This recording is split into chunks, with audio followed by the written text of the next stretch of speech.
Okay, social and cultural diversity, part one.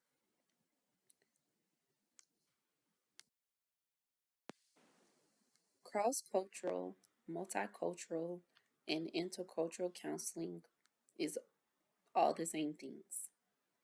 Multicultural implies that we champion the idea of celebrating diversity, and this can be age, sexual orientation, religion, social class, country of origin, race, and health status.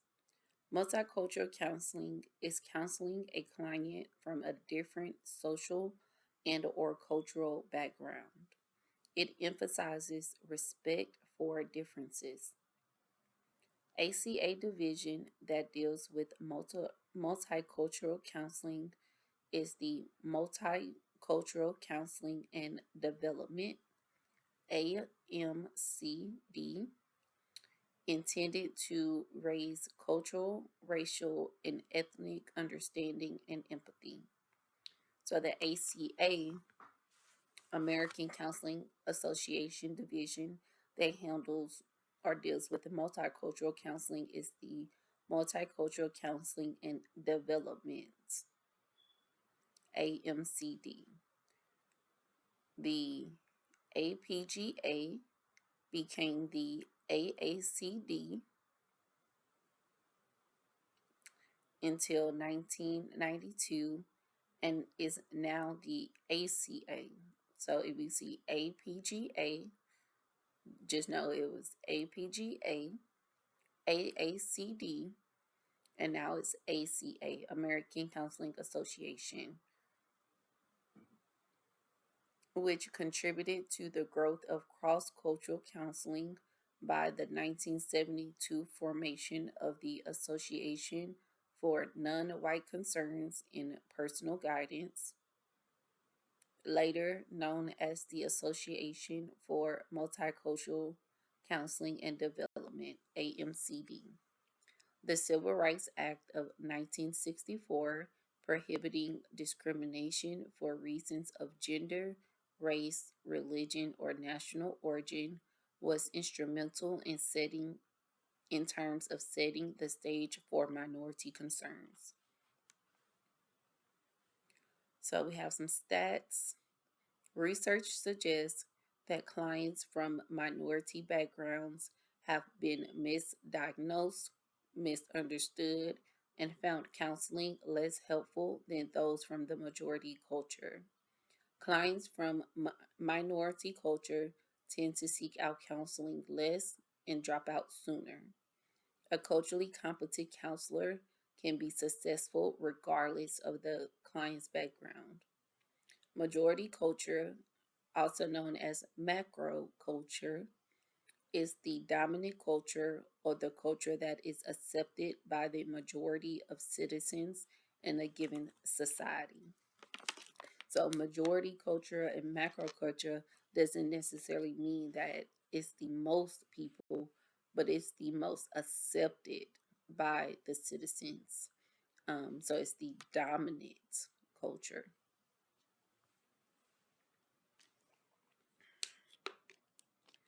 Culture is customs shared by a group, which distinguish it from other groups.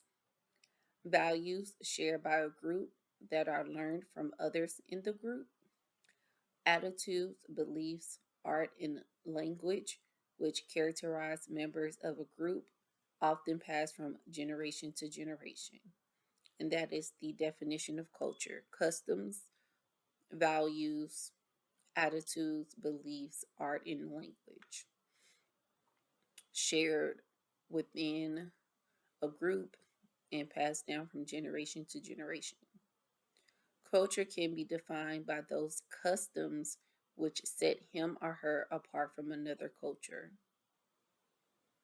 Culture conflict manifests itself whenever a person experiences conflicting thoughts, feelings, or behaviors due to divided cultural loyalties. This could be loyalty to two or more cultures.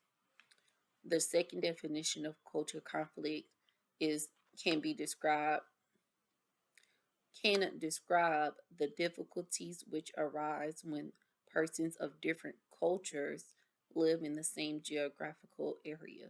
So, culture conflict can be an internal conflict where one person has divided cultural loyalties within themselves, and then it can also describe um, differences due to like geographical location, meaning um, persons of different cultures live geographically in the same areas.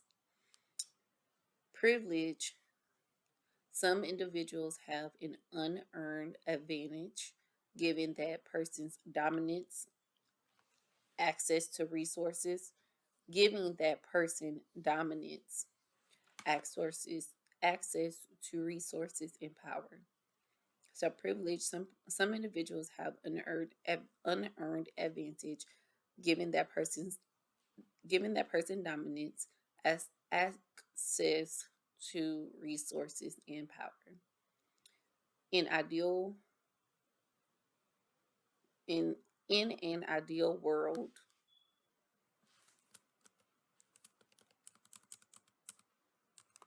in an ideal world, the power should be shared with others who don't have it.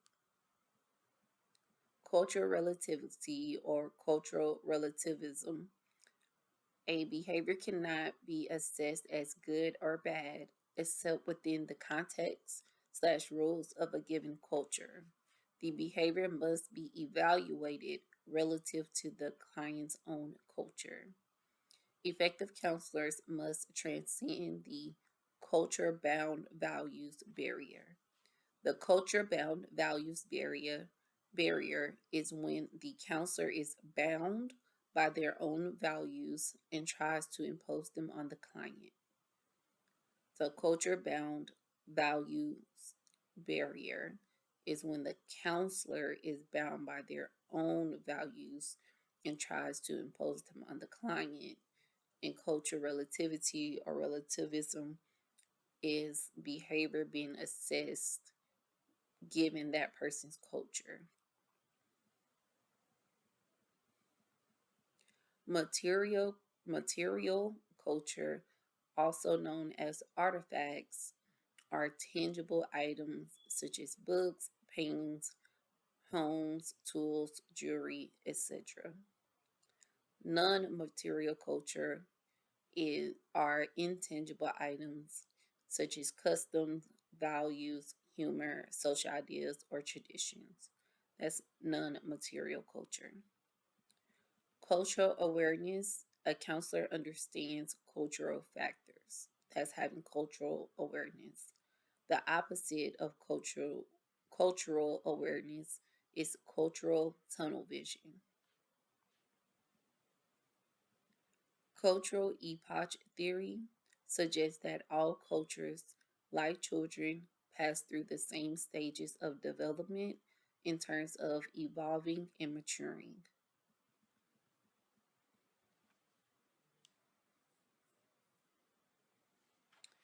Ethics stipulates that counselors must incorporate culturally relevant techniques into their practice and should acquire cultural sensitivity to client populations served.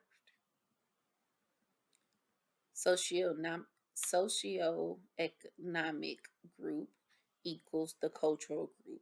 So the socioeconomic group can also be used as the cultural group.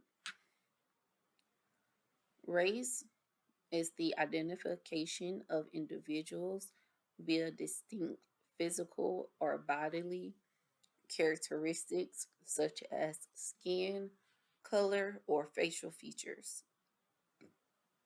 Race is based on genetic origin, i.e., biological attributes such as looks. Color blindness is when you ignore the person's race, culture, or color. National culture describes the cultural patterns common to a given country. So, national, nation, think the nation, culture describes the cultural patterns common to a given country or nation.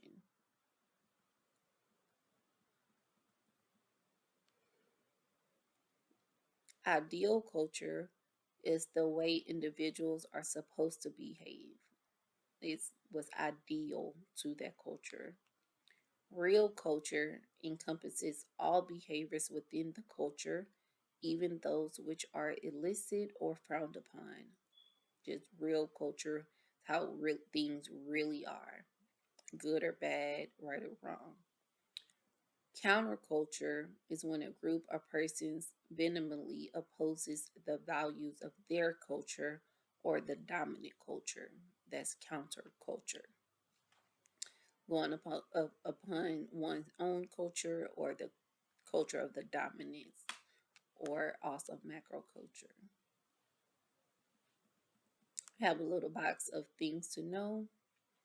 Freud's 1921 book, Group Psychology and the Analysis of the Ego, suggested that the group bonds between leader and members are more important for hypno, hypnotists. I think I was supposed to be typing hypnotist. All right. Durkheim, one of father is one of the fathers of modern sociology, well known for suicide research.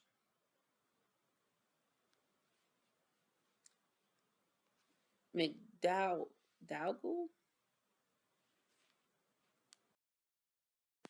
So Durkheim is one of the fathers of modern sociology, well known for suicide research. McDougall, McDougall, McDougall is the father of Hormic psychology, which was based off Darwinian viewpoint, which said individuals in or out of groups are driven by innate inherited tendencies. It lost ground after the behaviorist movement picked up steam, believed in eugenics, the notion that genetics or selective breeding of those with high intelligence would improve the gene pool in the human condition. So that's McDougall, um, father of Hormic psychology. But you remember also that eugenics is the notion that genetics would improve the gene pool in the human condition, and they wanted to use selective breeding of those with high intelligence to do that. And then we have Bernay, Eric Bernay, who's transactional analysis. Aggression. And we learned a little bit about aggression in the first chapter, the aggression of human development, and that was under Conrad Lorenz, who was best known for his work on the process of imprinting, which is an instinctual behavior in goslings and other animals, in which the infant instinctual behavior follows the first moving object it encounters, which is usually the mother. Imprinting is an instinct in which a newborn will follow a moving object. Is rapid learning during a critical period of development, a time when an organism is susceptible to a specific developmental process, marks the importance of heredity and environment on the development. So that all falls under Conrad Lorenz. And he was most likely to say that aggression is an inborn tendency. He compared humans to the wolf or the baboon and claimed that we are naturally aggressive. Aggressiveness is part of our evolution and was necessary for survival. The solution is for us to utilize catharsis anger using and get our anger out using methods such as competitive sports. So that's just what we know about kind of aggression and aggression through human development, who was Conrad Lorenz. So, adding on to aggression, Freud and Lorenz, Conrad Lorenz, would say that regardless of culture, humans have an instinct to fight. Freud believed that man was basically driven by the instincts of sex and aggression, and that would be sexual aggression. Lorenz partially basing his theory on the fact that certain tropical fish will attach and I think it's supposed to be will attack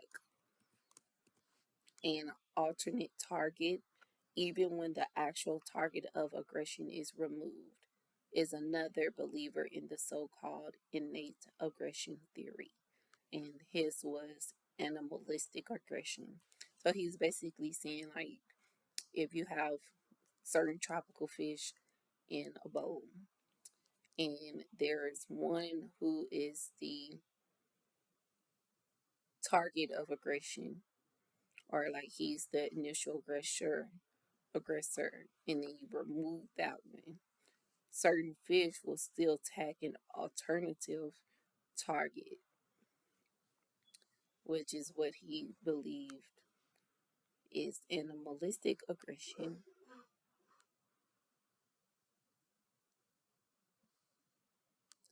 Albert Bandera and Associates focus on social learning theory or observational theory. And we know that's kind of like Piaget, who believed that children, learn better through social learning and observation and just doing things themselves. But this one is Albert Bandera and Associates, social learning theory or observational theory. Social learning theorists believe that aggression is learned. Thus, a child who witnesses aggressive behavior in adults may imitate the aggressive behavior. They emphasize the environment rather genetics or inborn tendencies, such as the innate aggression theory. So they opposed the innate aggression theory because they believed that aggression was the result of the environment, not genetics. Adolescents often model angry or aggressive parents, even in homes where the parents discourage hostile behavior. The social learning theory emphasizes the environment rather than genetics or inborn tendencies. So remember that Albert Bandera and Associates emphasized social learning theory. They also noted that children who viewed life, hmm, they noted that children who viewed live or filmed aggression imitated the behavior, which is greatest when the adult is admired, powerful, or well liked. So, like, the children could watch it like on TV or in video, or if it happened in person, they would imitate the behavior. And then it was greatest when it was someone who was admired, powerful, or well liked, especially like celebrities.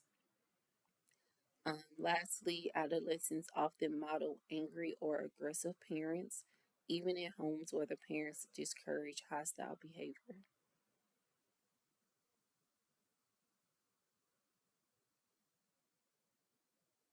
Daniel Levison, our midlife crisis guy, proposed a controversial stage crisis view theory with several major life transitions. So, Daniel Levison, our midlife crisis guy, proposed a controversial stage crisis view theory. Um, which consisted of three major transitions. You have early adult transition from 17 to 22. The individual makes decisions about college, the military, and breaking away from one's parents. This is also referred to as the leaving the family stage. Age 30 transition, which starts at 28 to 33. The person attempts to make the dream a reality, which is followed by settling down for men. The midlife transition is 40 to 45, or 5 years earlier for women. This stage is stressful. The person questions his dream and acknowledges that goals may not be met. Moreover, one's morality becomes an issue, i.e., being young versus being old. Age 50 transition occurs, and then later adulthood is 60 to 65. The individual makes peace with the world. So his view derived by interviewing 40 middle-aged men from different backgrounds. Viewed it was controversial and viewed as bias against women and having the gender bias since it does not truly deal with women's development, proposing that women receive fulfillment by meeting the needs of their husbands and families. Men dream or have visions, goals, and aspirations about occupations, and women dream about their marriage and family and often lack long term goals.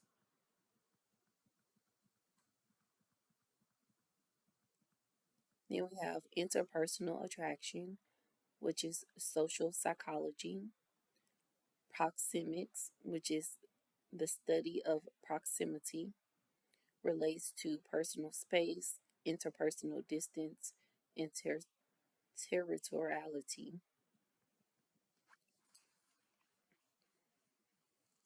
Propinquity is the tendency for people who are in close proximity, say working at the same office or living close, to be attracted to each other. Festinger discovered that friendship and attraction were highest for apartment dwellers living next door to each other. Research shows that we generally end up with mates who are on our level of attractiveness. Both voters prefer attractive candidates, though they are unaware of their bias. Attractive people far better in legal altercations. Yes, even when they have committed a crime, they are more likely to receive help during a time of need, and they are better able to sway the opinions of an audience. Compliments, aka rewardingness, a genuine care, could also be added to the list of factors which help to intensify attraction. So, compliments intensify attraction, and rewardingness, a genuine care. Reciprocity of attraction or lacking suggests we are attracted to people who like us and find us attractive.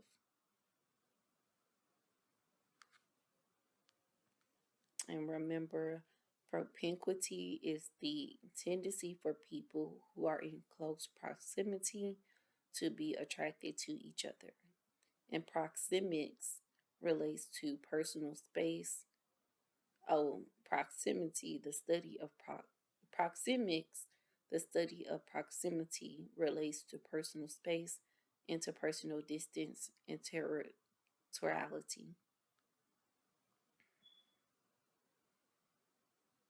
Context, Contextualism suggests that behavior must be assessed in context of the individual's culture. And then we know cultural relativity is pretty much the same thing is assessing the behavior in the person's culture, but basically if it's like determining whether it's good or bad. So, cultural relativity or cultural relativism is a behavior cannot be assessed as good or bad except within the context slash rules of a given culture.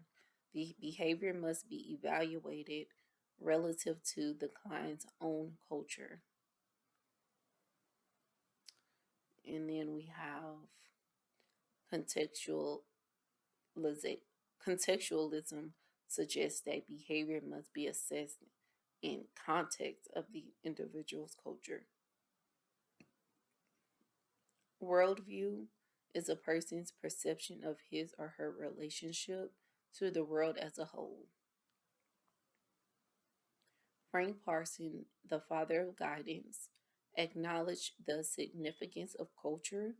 It did not really begin to emerge as a true accepted subspecialty until the 1970s. Frank Parson was a social reformer on socio-cultural issues.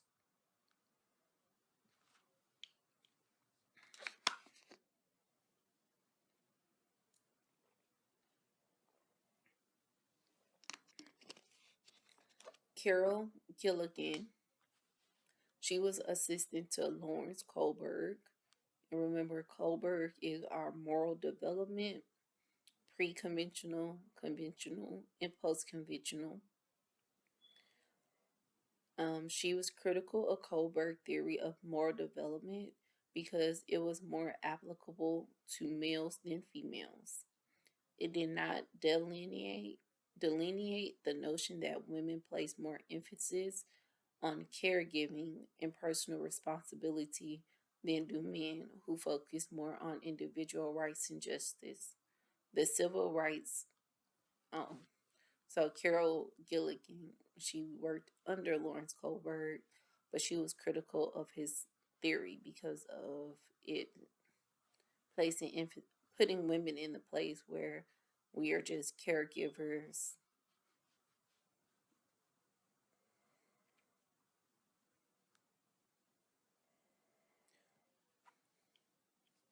The civil rights helped to popularize the multicultural counseling movement, and that's the Civil Rights Act of 1964. Things to know: Arthur Jensen's views on IQ testing, aka Jensenism, tried to prove that African Americans had lower IQs due to genetic factors. That's Arthur Jensen's.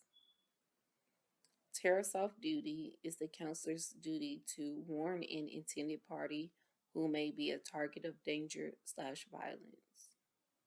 Yeah, I read actually listened to a podcast and learned about that prior. The terrace off duty. Okay. Prognosis, the probable outcome in a case. So the prognosis, things like medically, when you get the prognosis, it's like what would be the outcome. So prognosis is the predicted outcome, the probability that one can recover from a condition. The counselor would do well to discuss the length of treatment and the status expected at the end of treatment. Recommendation is what the counselor believes must transpire from a psychotherapeutic standpoint. The formal diagnosis or DSM does not imply or recommend a given treatment process. It will not tell you to treat the diagnosis with a certain type of therapeutic approach or modality. So, recommendation is what needs to be done, while prognosis is just more informational, like this is what we expect to happen, and this is the chances of your recovery. It's the prognosis versus recommendation is what to do. The Stanford prison experiment was conducted by Philip Zimbardo. It demonstrated that people conform to social rules. Zimbardo turned the basement of Stanford's psych building into a mock prison. He randomly picked students to become guards and prisoners. Each played their role well. Guards hurled insults at prisoners, were mean, hostile, sadistic, and abusive. The prisoners became passive. The experiment, slated to last 2 weeks, was shut down after merely 6 days as prisoners were harassed by guards at such a high level. They became anxious, depressed, and stressed out. It partially explains how the Holocaust could have been perpetuated and some of the behaviors noted at Abu Ghraib prison. In 1973, the APA ruled the experiment as ethical. In most cases, clients prefer a counselor of the same race and a similar cultural background. In multicultural counseling, likes attract. So, similarity increases attraction. Research demonstrates that if the other person is a member of a different nationality, race, or culture, but is perceived as similar, then you will still be more attracted to the individual perceived as similar despite race or cultural barriers. So, when it comes to like multicultural counseling, similarity is what people look for first, and then culture is a close second. Preferably, people will want both. Someone who's culturally the same as well as similar. But if not, they're going to choose somebody similar versus the same culture. John Dillard and Neil Miller. John Dillard and Neil Miller are known for the frustration aggression theory. So, moving backwards a little bit, thinking about aggression, when we talked about Freud and Conrad Lorenz, who had the innate aggression theory. Freud specifically was focused on sexual aggression, and Lorenz was focused on animalistic aggression. Freud and Lorenz would say that regardless of culture, humans have an instinct to fight. Freud believed that man was basically driven by the instincts of sex and aggression. Lorenz um, is another believer in the so-called innate aggression theory. So now we have new aggression theorists, John Dollard and Neil Miller. They believe in frustration aggression theory. Frustration occurs when an individual is blocked so that he or she cannot reach an intended goal or the goal is removed. They hypothesize Their hypothesis asserts that frustration leads to aggression. So, John Dollard and Neil Miller says that once an individual becomes blocked, so that way they can no longer reach a goal or the goal is removed, they'll experience that frustration, then becomes aggression, and that's the frustration aggression theory. We have Albert, a little box of things to know. Albert Ellis, the father of rational emotive behavior therapy, REBT, does not agree with the frustration aggression theory. Instead, he believed that many clients do in the Instead, many clients do indeed believe that frustration causes aggression. This dynamic is due to the client's irrational. So I didn't finish typing that. But from what I remember, it was basically saying that because people are told or taught that frustration leads to aggression, then when they get frustrated, they become aggressive because that's what they've already been taught to believe and think.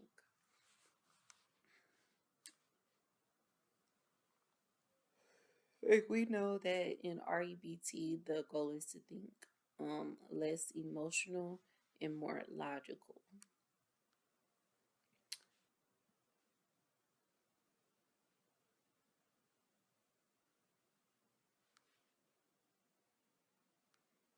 So, a popular cognitive or balance theory in social psychology is Festinger's cognitive dissonance. Oh man, cognitive dissonance theory. People are motivated to reduce tension and comfort, um, i.e., putting an end to dissonance. When you think about dissonance, think about incompatibility or discord. So essentially, people are motivated to reduce the tensions and discomfort. They want to put an end to their discord, their dissonance. And that is the cognitive dissonance theory, which falls under balance theory. So the concept of balance theory suggests that people strive for consistency slash balance in terms of their belief systems. Simply put, individuals attempt to reduce or eliminate inconsistent or incompatible actions and beliefs. A state of incompatibility is known as dissonance. Dissonance equals discord. Discrepancies or inconsistencies, which is dissonance slash discord, that create tensions are caused by cognitions and attitudes. So, your cognition, your thought process, and your attitude is what creates the discrepancies in or the inconsistencies, which is the same as dissonance. So, an example, I'd rather smoke 3 packs of cigarettes a day and enjoy myself than quit and live an extra year or two. That's cognitive dissonance because they want to smoke, they're going to make their thought process match or be consistent with their actions. So dissonance is often used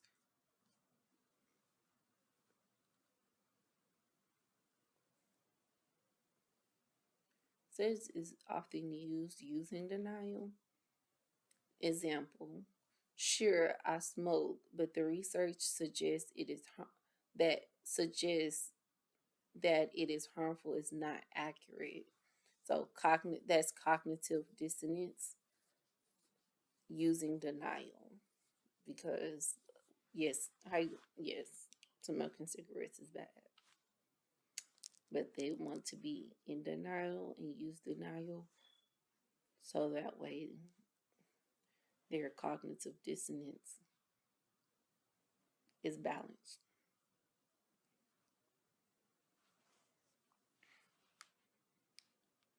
Culture is a set of rules, procedures, ideas, and values shared by members of a society. Culture is said to be normative, which implies that culture provides individuals with standards of conduct. Culture often differs markedly from each other, and most experts would agree that the customs are nearly always learned and shared with members of the society.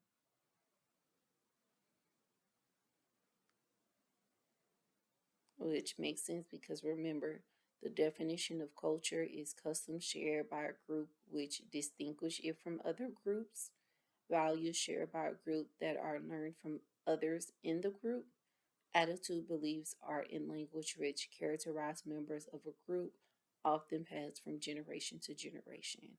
So culture can be defined by those customs which set him or her apart from another culture. So that statement is just supporting the definition of culture.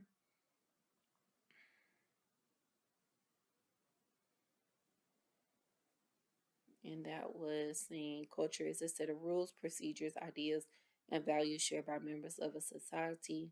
Culture is said to be normative, which implies that culture provides individuals with standards of conduct. Culture often differs markedly from each other, and most experts would agree that the customs are nearly always learned and shared with members of the society.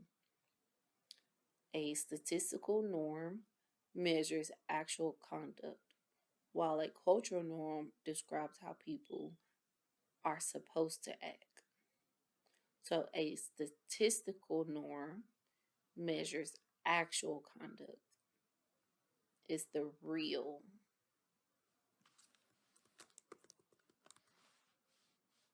culture. So, real culture encompasses all behaviors within the culture, even those which are illicit or frowned upon. Ideal culture is the way individuals are supposed to behave. Counterculture is when a group of persons vehemently opposes the values of their culture or the dominant culture. So, going back to, we went back a little bit, but a statistical norm measures actual conduct, while a cultural norm describes how people are supposed to act. And we have mores versus folkways.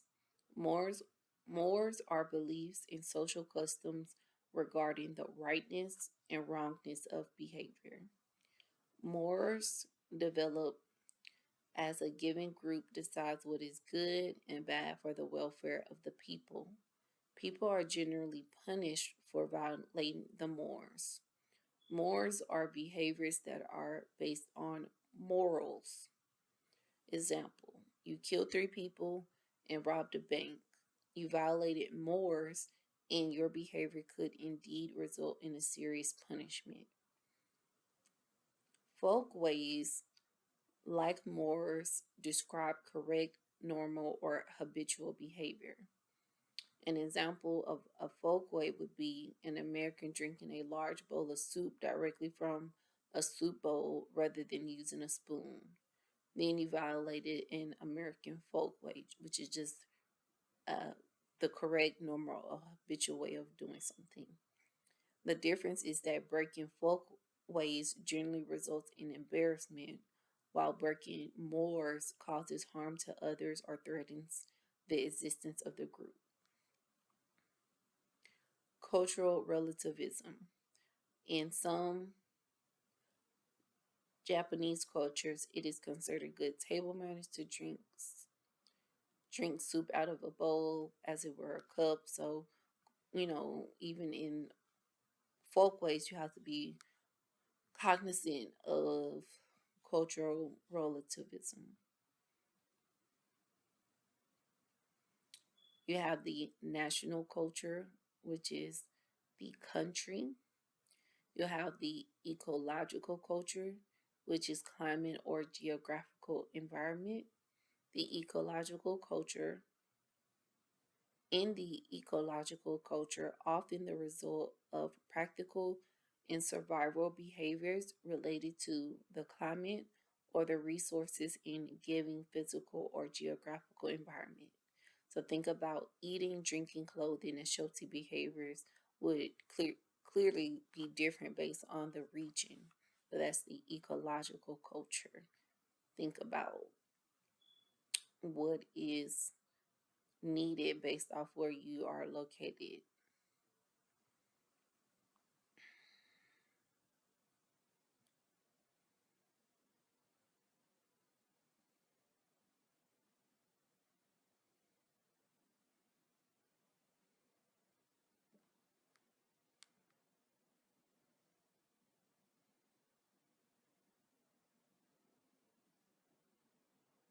Okay. So Clement Ventris suggested that multicultural counselors would do well to remember that we are all part of a universal culture, similar or meaning we have similar or universal needs. So the hierarchy proposed by Maslow would be our universal needs. And um,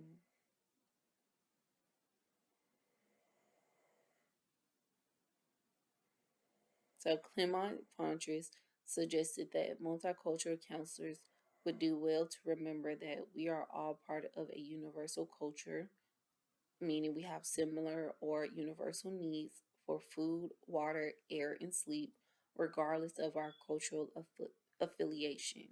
Rogers noted that universal culture can be distinguished from national, regional, racial, ethnic, and ecological culture, because the national culture is based off the country of origin, and ecological culture is your climate or geographical environment. The Human Genome Project has verified that biologically we are all more alike than different. Counselors, like clients, are a product of universal culture. Biological similarities and sameness are indicated by universal culture. Early vocalization in infants is nearly identical in all cultures around the globe. So, early vocalization in infants is nearly identical in all cultures across the globe. The initial sounds made by babies are very similar. The cultural environment then strengthens certain verbalizations via the process of reinforcement. And we know that reinforcement is going to enhance or increase the probability of that behavior happening again. The first word usually is spoken after approximately 1 year of life.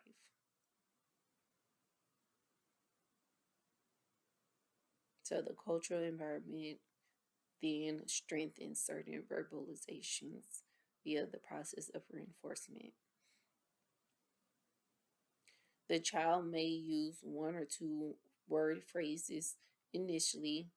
These are known as hollow phrases. So the first word usually is spoken after approximately 1 year life. The child may use one or two word phrases initially, and these are known as hollow phrases.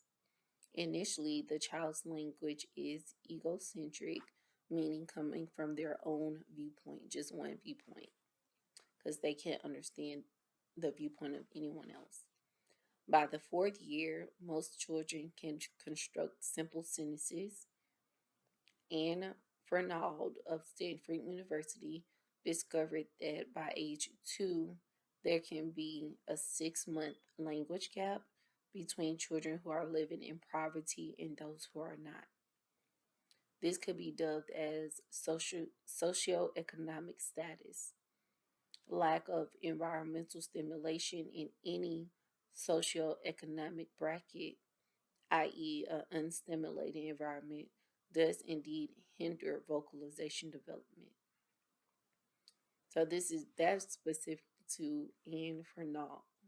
But generally speaking, vocalization in infants is going to be the same in all cultures, meaning they should start talking at 1, and then they're going to use hollow phrases, 1 to 2 words, and then by age 4, putting together simple sentences. Now, by the age of 2, when you're talking socioeconomic, there could be a 6-month gap based off what Anne Fernald said. Emery Bogardus developed a social distance scale which evaluated how an individual felt toward other ethnic groups.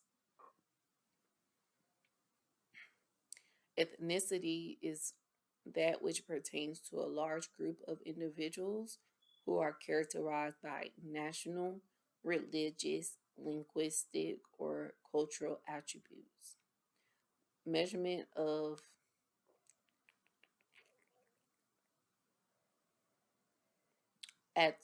attitudinal attributes began in the 1920s.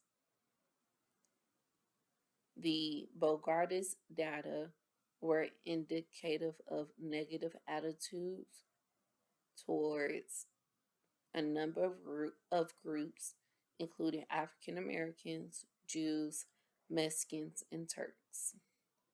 Because remember, Emery Bogardus developed a social distance scale which evaluated how an individual felt toward other ethnic groups. And ethnicity is that which pertains to a large group of individuals who are characterized by national, religious, linguistic, or cultural attributes. A replication was complete in 1947 that revealed that the negative attitudes still prevailed. Wanting to keep a social distance from a certain group of people is seen as a form of prejudice.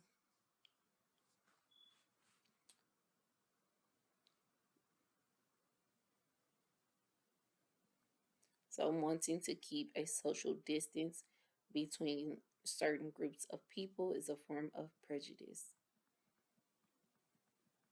John Freeman and Scott Fraser, F and F, they are the people who created the foot in the door compliance technique.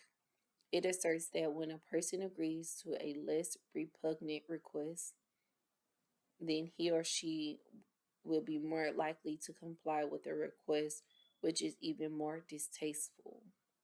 So, a counselor who first asks to come in the house, which is a small request, and receives a yes, can then, for example, ask for medical information, a bigger request, or a targeted request, which is related to a possible case of child abuse.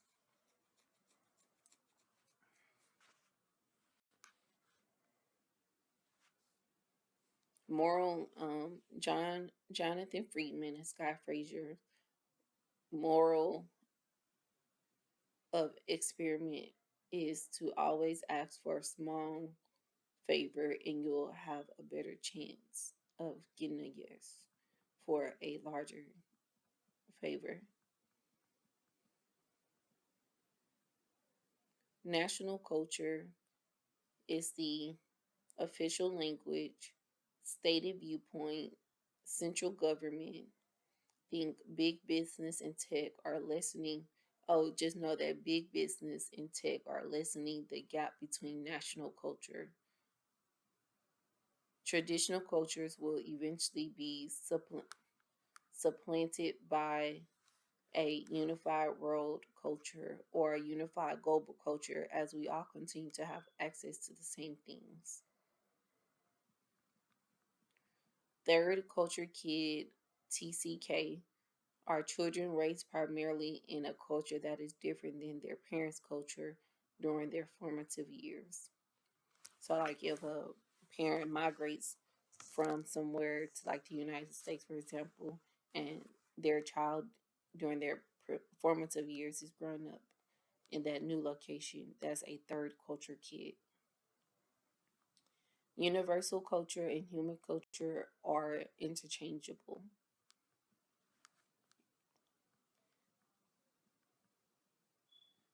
But remember that universal culture, human culture are interchangeable, but that's different from national culture.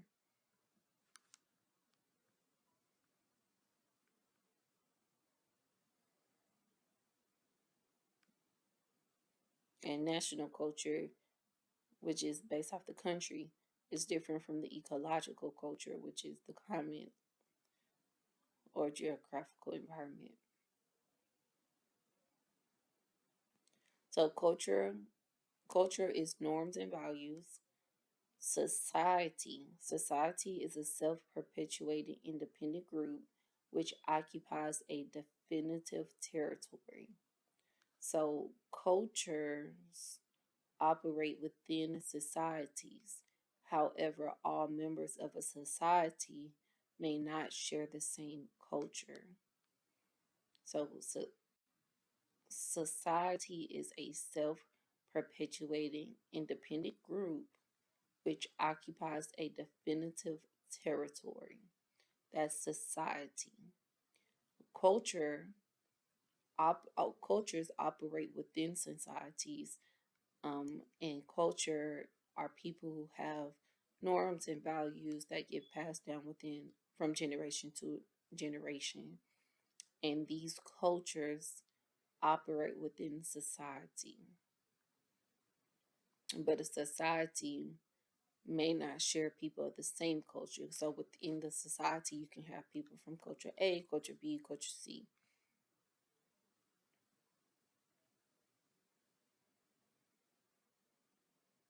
All right, and we're going to wrap that up as our part one of social and cultural diversity.